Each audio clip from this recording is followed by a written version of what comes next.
Welcome to Women Made New. I'm your host, Crystalina Evert. Thank you for joining me. Today we have a special guest, Andrea. And when you come and you listen every Saturday morning, or maybe those of you just tuning in, and you come to Women Made New here, I want you to always leave and know that it doesn't matter who you are, where you've been, or what you've done, that all that matters now is where you go from here. And maybe last night, some things happened. Maybe you woke up this morning and thought, oh, why did I do that? I understand. And I've been there. I've done that. I know. But it's never too late to start over. And God's love, His mercy is waiting for you. And you are not too far gone to receive that. And nothing keeps you shackled and chained to your sin except you. And just know that today's Saturday and you can start over. But we're going to get more into that in the show with Andrea. But before we do that, we are going to get some advice from Maria, that it doesn't matter how far you are or what darkness you may be in, but that really Jesus can get you through anything. So without further ado, here she is, and then we will get right to our guest. God bless. Immaculate Heart of Mary, may you triumph in my life. Hello there, Maria, your true beauty coach, here again to share with you a little bit of encouragement this beautiful day. And this encouragement is on suffering.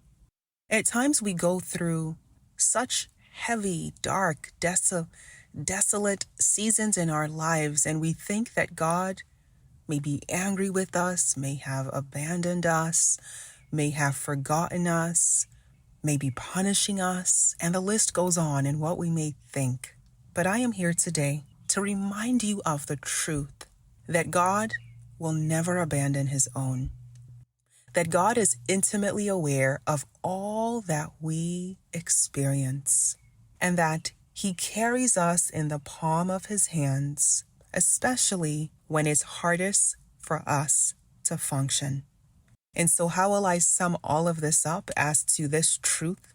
I would say 3 words, and that is call on Jesus.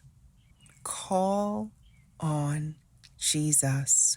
Whenever you are afraid or in desolation or fearful or anxious or stressed or overwhelmed or regretful or feeling guilty or ashamed or sad or lonely or a combination of all of the above, call on Jesus.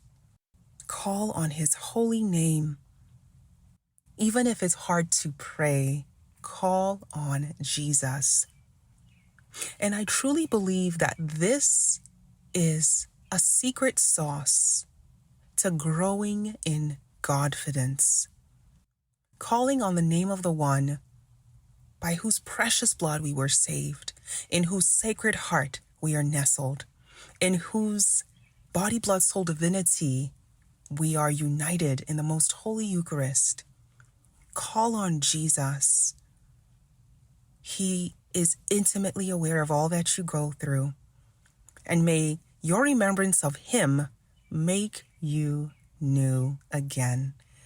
For more encouragement like this, you may visit beautyunbound.tv to get practical tools for growing in Godfidence. I remain yours truly, Maria. May God bless you.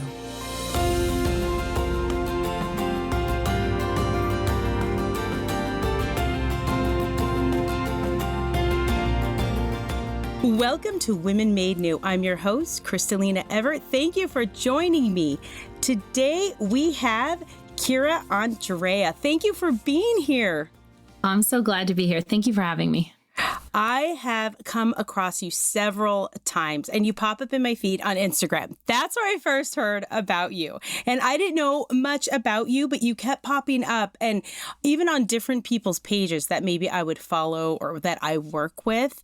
And a lot of people, you become very well known over time. So I want you to just tell my listeners who you are, what your ministry is, and we're just going to dive right into your story. Well, so my husband and I have been playing music together since we were kids, and this ministry sort of developed from that. And we never planned on doing music in the Catholic sphere, but that's where we ended up through God's God's grace and God's plan for us, and surrendering to Him that led us to this place. And then we started doing ministry. I just wanted a place to post things. I wanted a place to post the music we were writing, a place to share with people. And I started posting on Instagram about, I guess, a year and a half, maybe 2 years ago. And it sort of surprised me that it started taking off. And when we began, the key for us was the Eucharist and Mary. And we wanted those two pillars to be the forefront of everything that we do. And we wanted to be really boldly Catholic. And that's kind of what we've done so far. Wow, that is beautiful. And the fact that you wanted those two things that really scare a lot of people and they kind of hinder away, especially if they want to get things out there and they don't really touch on that holy and that sacred because they know that's not what the world wants, right? And a lot of the times they would get rejected. And so they kind of steer away from that. But it seems like God has really blessed everything that you're doing because you have cling to that holy and that sacred, and you've honored Him so much in what you're doing. Well, I hope that that's what we're doing. That's our goal. That's what we want to do. And I think it's crazy because we come from the secular side. We come from writing music for years and having songs in film and TV and stuff like that. That was totally secular. And our dream was always to make it big in the music industry and all that. And now, and a lot of that can be very selfish. It can be it's all about me. It's my face. It's my song. It's my thing. And what we like to do now, it's about the face of Jesus, and that's what I want to bring to people. And it's funny because that was the first reel for me that kind of went viral, was just the face of Jesus and talking about the devotion to His face. And it was crazy because I was like looking at this thing go off and I'm like, it's in the millions now. I'm like, this is insane. I'm like, and that's God. That's God taking something. He can do something amazing, with us. He can use us in amazing ways. So that's what I just hope to do. It's interesting. It was the face of Jesus that was almost that launching pad where it's just like, oh my goodness, what is happening right now, right?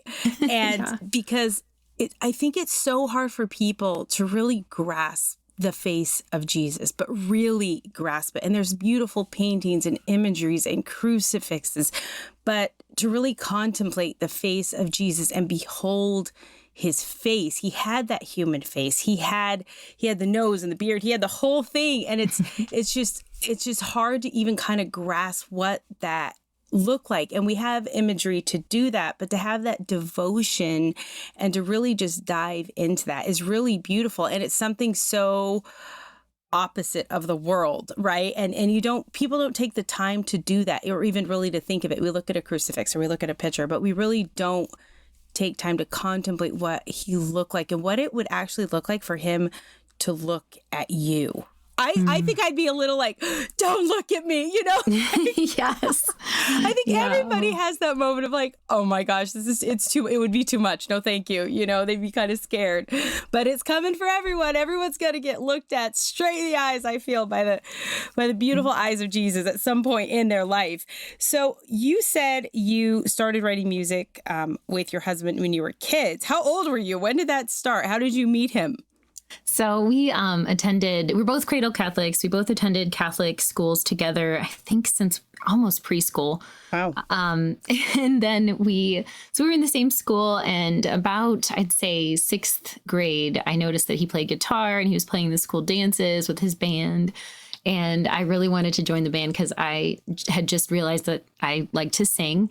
And it was a funny story. One time, they were playing one of these dances and their lead singer got really shy and ran off the stage halfway through a song. And I was sitting there thinking like, I'll do that. I can do that. Wow. Yeah, I was just all about it. Plus I had a crush on my husband. So that didn't help. And I wanted to join the band. We were on a trip to Washington, D.C. in 8th grade when my friends forced me to sing on the bus in front of everybody. So I did. I went up and I sang a song on the microphone in the bus.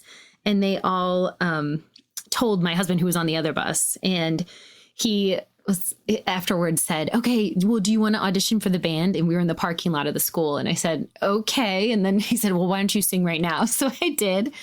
And then he said, why don't you come to our next band practice? And that's kind of how it started. But all the way through high school, we had a band together, and we started taking it very seriously. We really had this goal of making it. I don't know what we thought that was back in the day, I guess filling stadiums and things like that. Yeah. But that was where it started. And writing songs was really important to us, too, because we knew you have to write your own songs if you're going to get out there. And quickly that turned into more of a serious thing in college. We kind of he was a kicker on the football team, and he gave that up to focus on music, and he could have kicked in college, but that would have separated us. So we stayed together. Our relationship was then there forming, and then the music sort of was the driving force. And from that point on, in college, we were like the straight A, straight and narrow kind of kids. Like, we were not going to mess around. Everything we did had to be 100%. And, but at that time we had written a song that got attention from major labels. And so we got flown out to LA and the whole 9 yards and the red carpet treatment, and wow. the whining and dining and all that. And at this point, we're 19.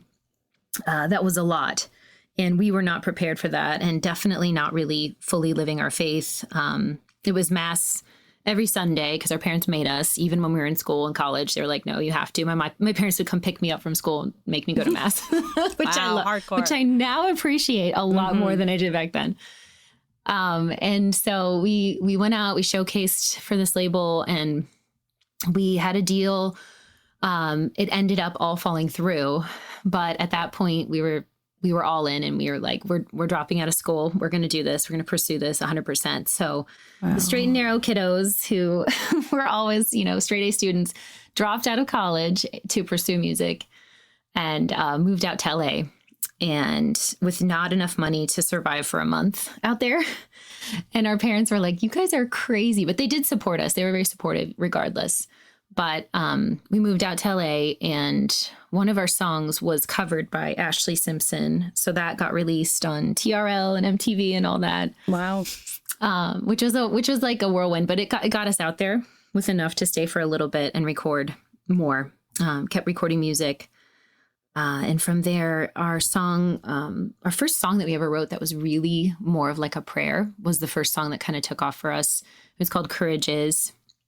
And it was just like a prayer. I wrote it in my parents' basement. There was like a lightning storm going on and thunder. And it was almost like talking to God and just asking him, like giving him a little bit of reign over my life, a little more control, like handing it over.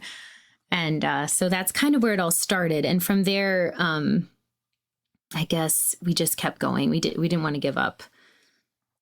Again, I am talking with Andrea here, and she is with Mercy Divine Ministries and Music. And I have a question in regards to how who's your husband now, discerned not to stay a football kicker, because there is a lot of kids discerning their futures right now and discerning where they're going to college. They're going to be going to college already. They've decided they're graduating, and there's a lot of unknowns, and some of them are leaving their boyfriends or girlfriends, or they're discerning that vocation that they're scared to death of. Like there's a lot happening in that age group right now. And how did he discern at that time, and you discern, that he would leave football, that he would come and be with you? Because that was like a very precise road that he chose, right?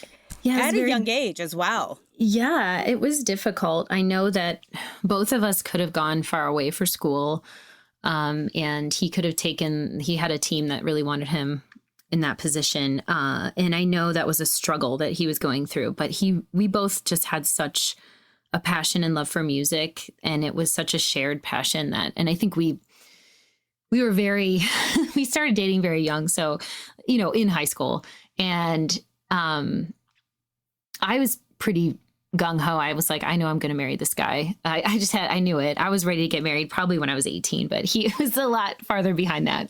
So as it can happen with guys. But I think the discernment was knowing, and the big thing was knowing that if we separated and I went and did musical theater, maybe farther away, and if he did kicking, even if we were just separated by an hour, it would be enough to probably stop our relationship and probably end the music dream. So I think that's what did it. But I do know it was a struggle, and I know it's really hard. Young people having to decide where they want to go, especially if they have several options, that are good, several good options to pursue. So I'm really thankful that it happened this way, because I don't know where we would be, or if we would have stayed together if he had gone and gone to a different college. And you were on the straight and narrow, and you were doing what you were supposed to and living your Catholic faith. And then slowly it seemed like, and it was very like a slow process of just almost being seduced by the music, right? And getting out there. And the devil will do that in different ways in our lives, but it's so subtle. And he feeds us these half-truths that are so easy to kind of take and allow us to get fed by those lies, right? And to justify a lot of things. So those pitfalls that you had, can you kind of just dive into that a little bit, and just to kind of, so the listeners can kind of prepare themselves of maybe pitfalls that they have in their own lives that they're not recognizing right now, because there's that seduction of that lie that they're believing, of thinking, oh, we can handle this, right? Yeah, we definitely fell into a lot of that. I think we were really living a double life is what I would say. We were singing in the choir on Sundays. We were playing with the choir out, even in Los Angeles when we moved out there. There was a parish close to us in Woodland Hills that we joined, and the people were amazing. And we played every weekend with them, but we were not really living our faith. We thought we were fine. We thought we were doing everything we needed to do. It was just like, check a box, oh, I went to mass, I'm good. And then we were, on the weekends playing rock shows and, drinking too much, and who knows, there was a lot of things. We definitely were not really living our faith. But after we got married, so we got married in 2009, and after we got married, that was kind of when everything sort of started falling apart. We made the decision to use contraception, and I was on the birth control pill. I started taking that when we got married. And slowly I started to see things happening that weren't making sense to me. I had a lot of symptoms. I started getting migraines, but I didn't know it was a migraine. The first time it happened, I woke up in the middle of the night with this weight, like 1,000 pounds on my chest. And that was so scary. I thought I was having a stroke, and I woke my husband up and I'm like, something's wrong. I don't know what's going on. I scared him to death. And he was like, what's going on? And I said, my arm is really numb all the way. My left arm was numb. I had this horrible weight on my chest. And pretty soon it went to my face, and then I couldn't talk, and then I couldn't form thoughts. And that's when we were calling my parents in Ohio and saying, like, what do we do? And so we ran to the emergency room and got there, and I didn't know what was going on. I really thought I was in seriously bad shape with a stroke or something. And they were doing all these tests, and I'm strapped to all these things and running tests. And then there was a point where I was able to go to the restroom. And I remember being in the restroom just begging God for my life. I was just literally saying, God, please don't let me die. And the first thing that popped in my mind was, I have to be a mom. And I knew that that's what I needed to do. And it was crazy, because that was the thing I was trying to stop, because I thought success, career, I got to do these things. We loved kids. We always loved kids. We had a lot of nieces and nephews. We're both the youngest in our family. So we had, older siblings that had children already, and we loved kids. We loved our nieces and nephews. But we were thinking, we can't do this with that. We can't have kids and do this career and follow this path. So that was crazy that was the first thing that I thought. And I got out of there and they said, it's a migraine with an aura and you're fine and take this medicine and go home. We're like, okay. So it came back again. I had it again. I was seeing all these doctors, neurologists, people just trying to see what's going on. And I brought up the pill every time and they're like, no, it's not that. They're like, no, absolutely not. Pretty soon I developed horrible anxiety, which I'd never had in my life. I was always a happy, kind of person. I never had problems with that. And it was just paralyzing. And I remember at that point, I could not work on music. I could not listen to music. I could not even think of it. I was panicking every day. And I just wanted to go home. And I didn't know what to do. So my husband and I went home for a visit. And I went to another doctor and I said the same thing. They gave me a test. They said, yeah, you have severe anxiety. And I said, okay. I'm like, well, it's got to be, this is the only thing I've done differently. And they said, no, it's not that. Just keep taking that and we're going to give you anti-anxiety medication. I was like, oh my gosh. At that point, I had had enough and I made the connection. I was reading online. All these women had the same experience that I was having because they were on the pill. And so here I am going through this suffering.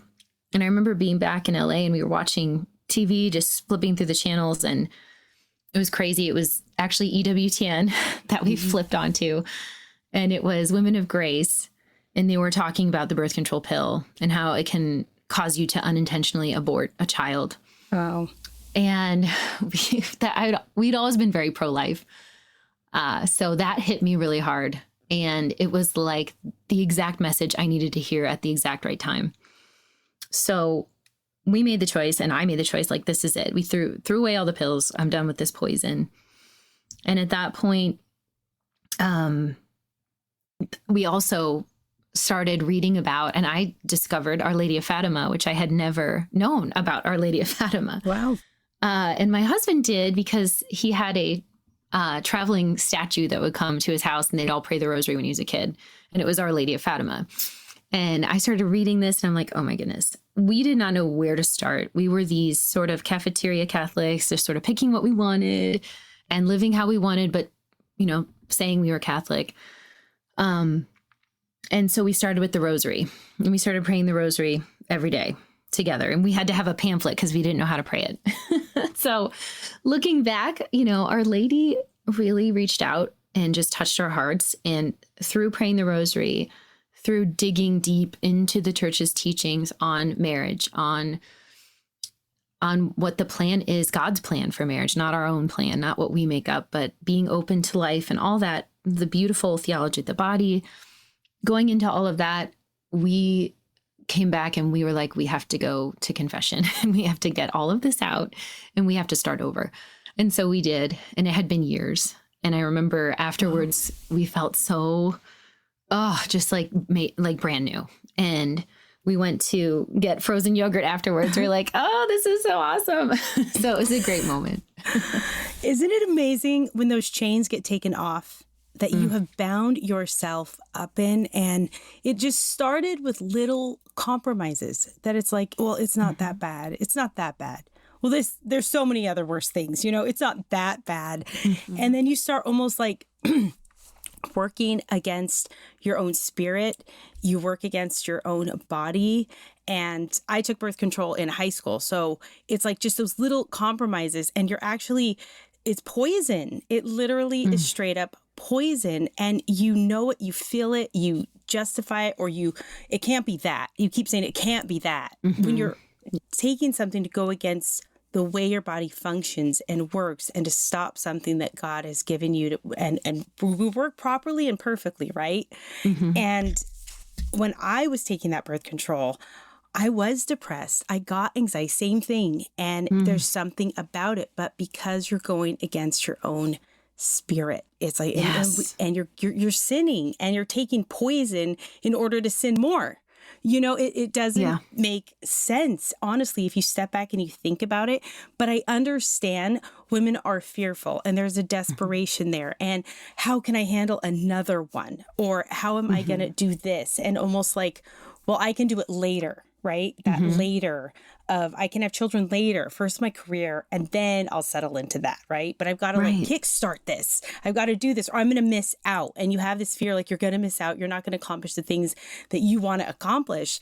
But at the end of the day, if we are right ordered, that it's not about what we want to accomplish. It's what God needs to accomplish through us. Yes. And our mission. And when that becomes distorted and disordered and out of order, your whole life slowly disintegrates and you're just not that same person anymore. And you're not happy because the God-given gifts, wouldn't you say that when you start going against yourself like that, slowly those God-given gifts just dissipate. And just like with your music, you weren't even able to function and do that God-given, unbelievable gift. And the devil wanted to suffocate it, right? And kill it. And it was working. It was working in your life. And that is so scary because look at how you are flourishing and your gifts are just like helping so many people and they're life-giving. That's the beauty. Your music and what you're doing is life-giving to the soul, and it brings people closer to God in that beautiful way that if you didn't kind of just right order yourself and listen when God brought you to your knees, because God brings everybody to their knees and they're not listening. I have experienced it several times. I was so stubborn. It happened to have several times. It happened to me. But at the same time, if you do just do what God asks, it's unbelievable, the mercy and the love. And it's not like you're reprimanded or you're punished or you have to make up or there's all these expectations God puts on you from turning your back on him. And I think people think that, but there isn't. There really is just this love, this mercy that is waiting for them. But I think it's hard for them to maybe believe it because they've gone so far. Yeah, I really feel that because, I feel like that whole rejecting of God that we were doing, like you said, it impacted health, it impacted our marriage. But the thing that really does stick with me is that it was like a physical thing, but it was also my soul, our souls that were affected. You know, that great that choice of rejecting God, that big choice of like, no, I'm going to do this and I'm going to do it my way. And, you know, you can be in my life in these areas, but not this area, you know, and that rejecting of God, like really, it was a soul injury. I don't know how you would say that. Spiritually. Yeah. Yes, spiritually, you were hurting yourself. Absolutely. I've experienced that. So I know exactly what you're talking about. When you're holding so tightly onto something that you know deep down is hurting you, or you know something's off, or you're going against what God is asking you to do. If you look around of the fruits of holding on to that thing that you know you should not have, what are you gaining out of it? Like why hold so tightly onto something that you know is hurting you, is slowly bringing rot into your life? It's cutting you off from God. It may be slowly be even cutting you off from your loved ones around you.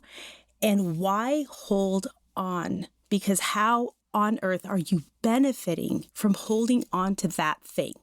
Right? And if you really step back and take a sobering look at that, it changes things. But it's hard to do that because we're in denial and we don't want to own up and kind of embrace, okay, I have done this thing and it is not right. It's not okay. And it has hurt people around me and I've hurt myself. That's a hard thing to come to grips with and to face. And I didn't want to in my past either. But by doing that, that's where the freedom comes in. Yeah, I absolutely see that. And it's funny stepping back and like looking at it, like every choice you make can lead you toward God or away from God.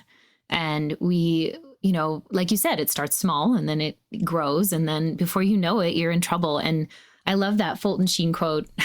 Sometimes the only way the good Lord can get into some hearts is to break them.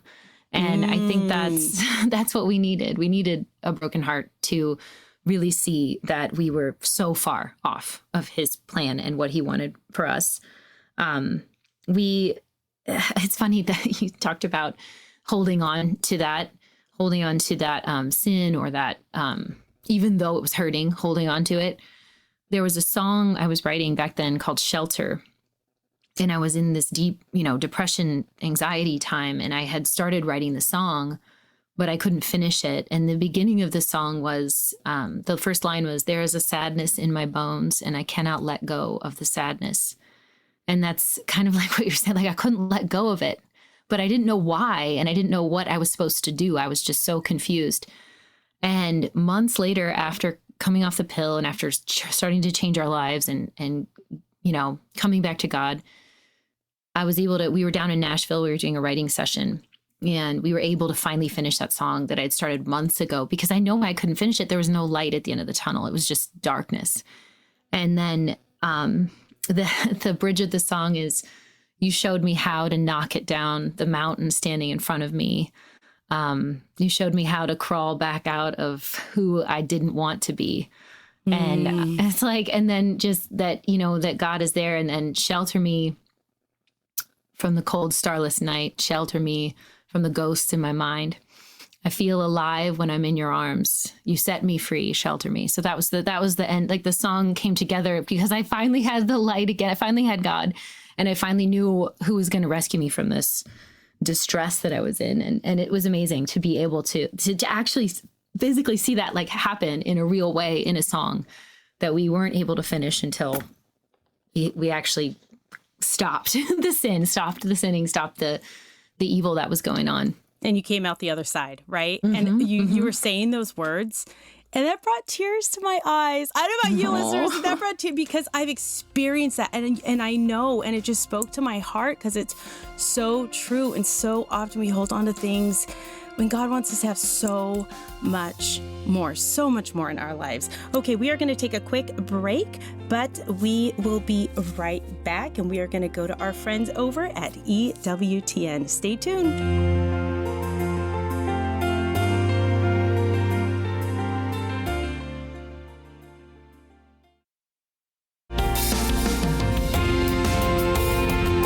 Welcome back to Women Made New. I'm your host, Crystalina Evert. Thank you for joining us. And for those of you just tuning in, I am here with Andrea, and we are talking about Mercy Divine Ministry and music she is from, and just her life story, which is absolutely beautiful. And for those of you just tuning in, can you just give us a quick recap of what we've been talking about and a little bit of your story?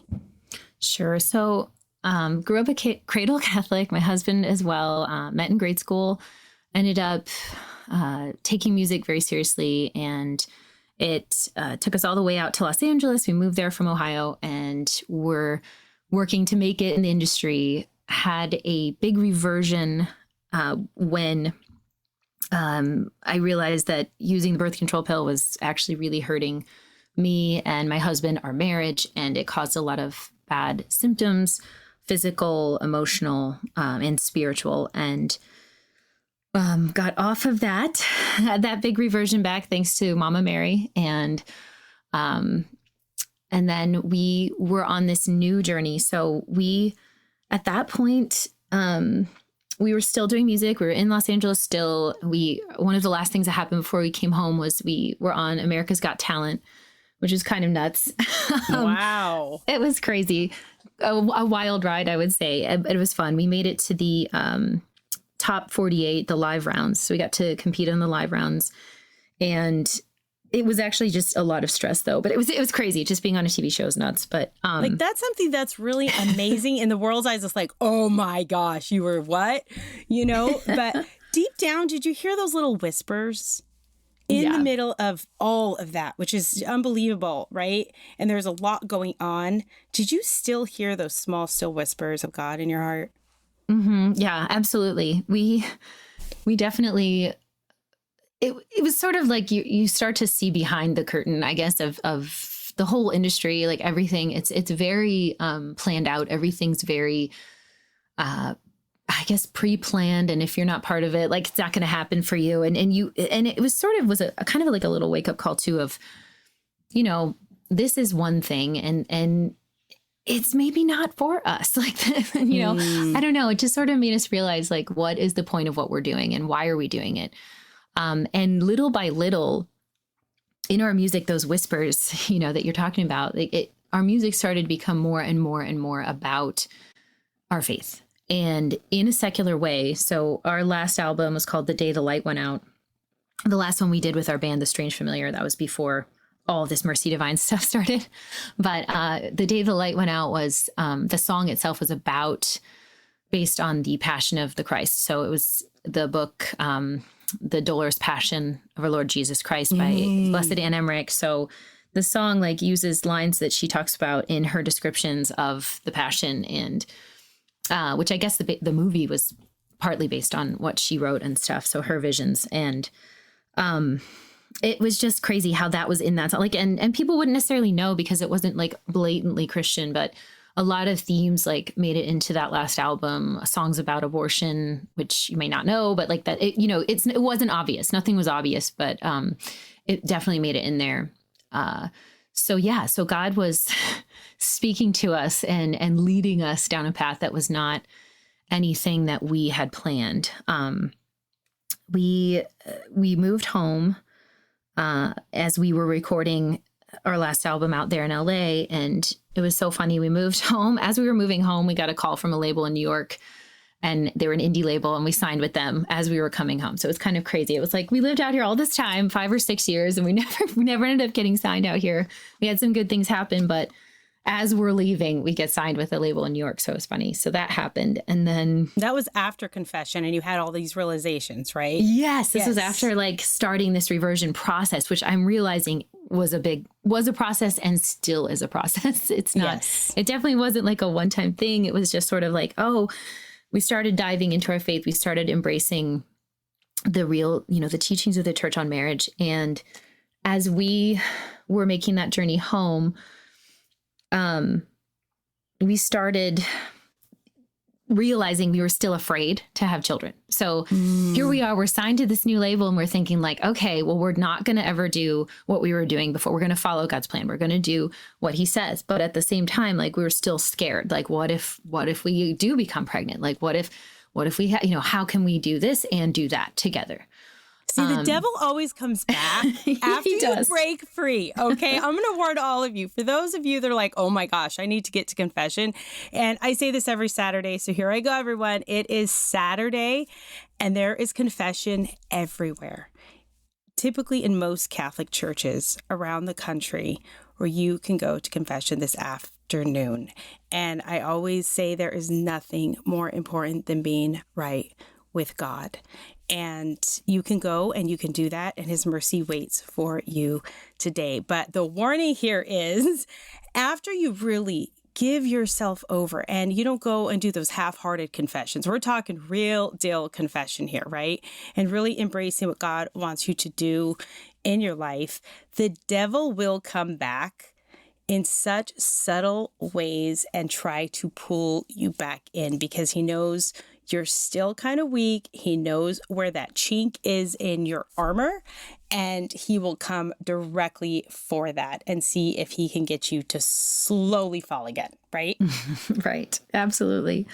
Yeah, we started diving in when we came home to our faith even more. Like, so we found a random miraculous medal in my husband's sock drawer or something. And I read about the miraculous medal. And I'm like, we have to wear these. So we started putting those on. So armor was necessary. We were starting to put on some armor. True. And the rosary and the Divine Mercy Chaplet, which we also have a big devotion to Divine Mercy. So that's hence Mercy Divine. But we were praying more than ever. We were attending daily mass. We were watching EWTN all the time. To be honest, my husband's so funny. He's like, real men watch women of grace. And I was like, laughing. He's so funny. You hear that, Jeanette? Real men watch women of grace. That's great, because priests and men do tune in to Women Made New, and they just want that woman's perspective. And that's not a bad, that's a great thing. That's right. Absolutely. So we were attending daily mass, and at that point, we were really just trying to be as into the faith as we could and learn as much as we could. So it was that time when I was at mass, and one day my husband's, like, at the consecration, my husband's sister's name popped in my head, and I'm like, what's this about? I'm like, okay, I'll pray for Megan. So I did. And right after that mass, we found out that she was pregnant, and we had known she was pregnant, but we found out there was a tumor on her baby. And so we started just diving into prayer for her because it was a very risky situation. And before we knew it, we were up in Philadelphia at the Children's Hospital where she was, and they had to do an operation to try to save the baby, where in utero they removed the tumor. And we had just learned about St. Jana at that point. This was my husband's sister's fourth child, and St. Jana's fourth child obviously was her daughter that she gave her life for. So we were like storming heaven. I mean, I think it was the hardest we've ever prayed in our lives, just for someone else's suffering, like, and just to enter into their suffering was, I don't know. It was definitely like the closest I've ever felt, I think, to God was during those times, because it was adoration all the time. It was rosaries all the time. It was just because we didn't have kids yet. We were, free to do that. And so in Philadelphia, they did the surgery, but the baby had to be delivered at 22 weeks. And we got to meet her, and she just looked perfect. And she was so beautiful.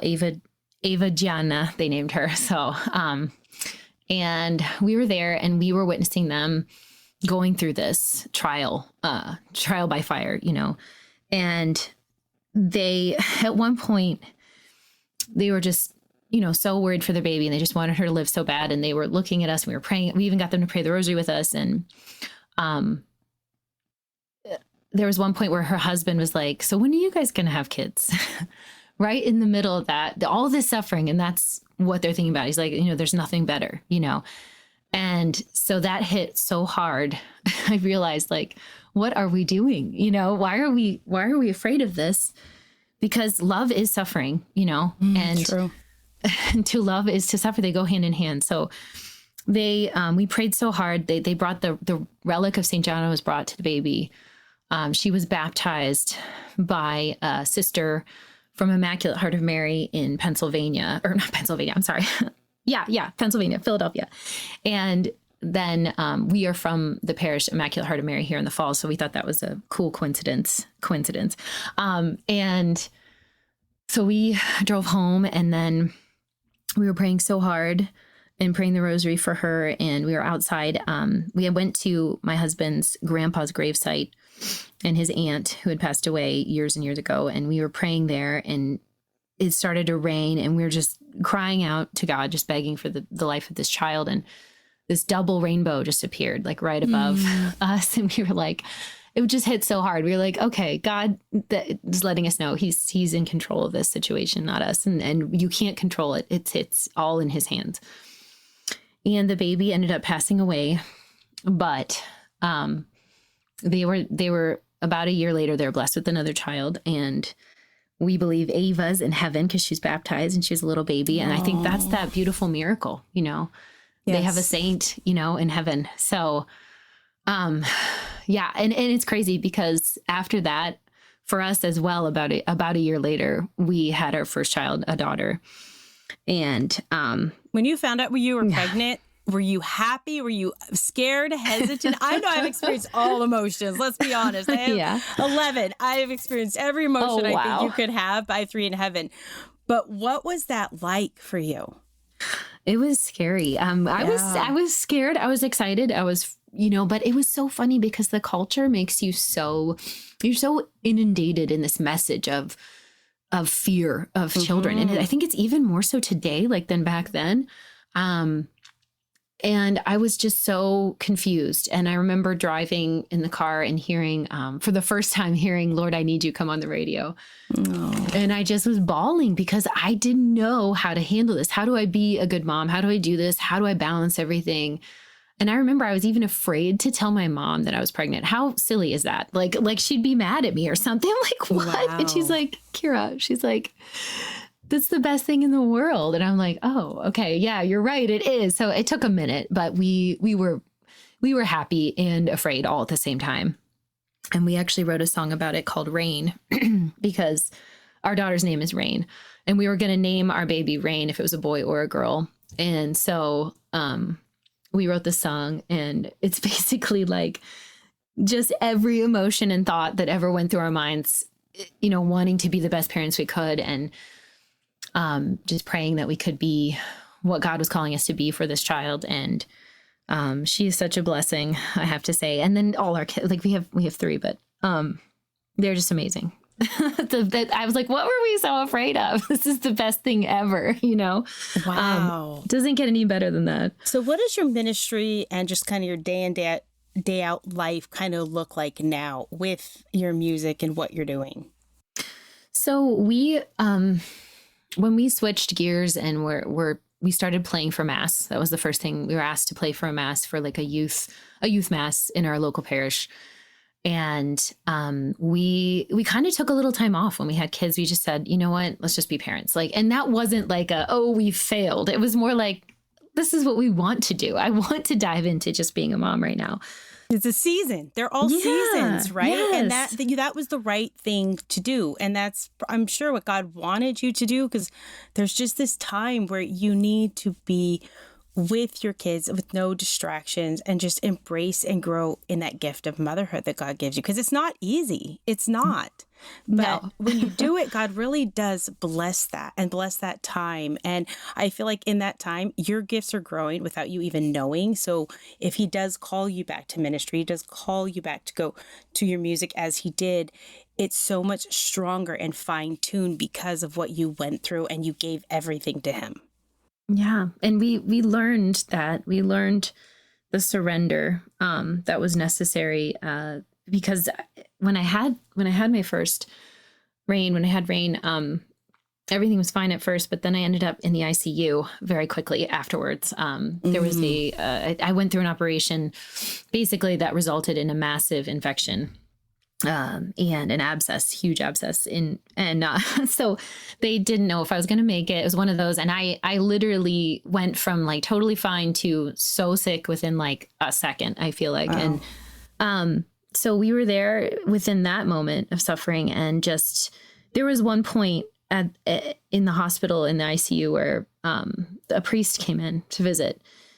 And we had no answers. We had no idea what was going to happen. He came in and he brought the Eucharist to me. And I will never forget that moment as long as I live. It was like this light came into the room and it was like, this is Jesus and he's here. And I got to receive him. And there was this peace after that. Like we didn't know if I was going to make it or not, but there was that surrender, that peace, that whatever it is in God's hands, that moment. And, shortly after that, they were able to find the right antibiotic and I was able to heal very slowly. It took a long time, but I just wanted to be with my baby and I just wanted to be home and with my family. And God put us through that for whatever reason, but it definitely showed us that we needed to just trust him, surrender everything to him, like you said, and just be so grateful for the gift of life and the ability to be there for our children and to have children. And so I guess, sorry, this is not answering your question at all, but no, it's beautiful. It's fine. Our ministry really developed out of all of that and that surrender, that allowing like God to take the wheel, I guess. So someone asked us to play for Mass and we did. We took it on. We started leading Mass, the music for Mass, and did that for 9 years at the same place. And then we've just moved to a new parish just now, but we're still doing it and loving it. And that's kind of where Mercy Divine came from. We started writing psalms. I think we've written over 150 psalms, a lot of hymns for communion and things like that. And then really diving back into tradition more and more. We've found that we really love tradition. And so, yeah, that's where it kind of came from. And then just seeing it flourish in a way online in the social media world where like I never expected that to happen. It was definitely not even a plan. It was just, let me put this somewhere, and let me do something with this. And then it just goes to show that, God's hand in something can really change everything. So, we just feel really blessed. Our first CD, our first EP was dedicated to Mary, consecrated to Mary. And it's all songs for Mary, like I set the Memorare to music and the Hail Holy Queen. And I just wanted to honor Our Lady because I know that without Our Lady, I don't know where we would be. So that's where it all started. Our CD is called The Queen Stands. because I love this. I learned this from, I heard this talk from Father Ripperger. He was saying that Our Lady's moment of greatest, what was it? Glory. I think, was it glory? Oh my gosh, now I'm messing it up. Oh my goodness. That's okay. I do it too all the time, and I'm on radio, so you don't have to worry about it at all. You kind of go blank. It's fine. Where can people find, if they want to listen to your music and know more about your ministry and everything that you're doing, where can they find you? Okay, so you guys can find me on Instagram. Our page is Mercy Divine Music. Everything's Mercy Divine Music at Mercy Divine Music. So Instagram, YouTube, Facebook, TikTok, we're on all those. So, and then we have a website, mercydivinemusic.com. So pretty beautiful. Easy. And if there is one thing that you could say to people out there that may be struggling or having a hard time or kind of are on the other side of where you were at, what would you say to them? What advice could you give them? I would say that if you can leave the door of your heart open just a little bit, God will do the rest.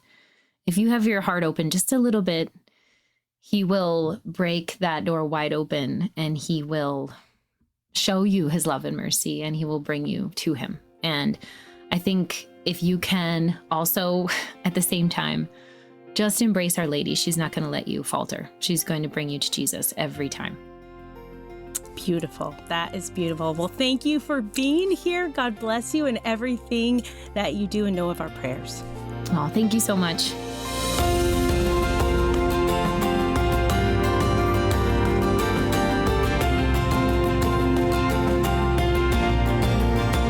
I want to thank my guest again, Andrea, for being here.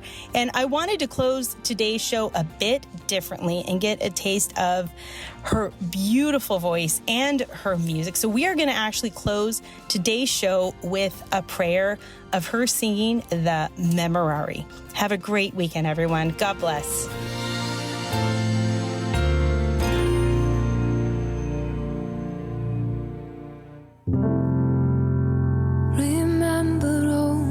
Gracious Virgin Mary, that never was it known that anyone who fled to thy protection, implored thy help, or sought thine intercession, was left unaided.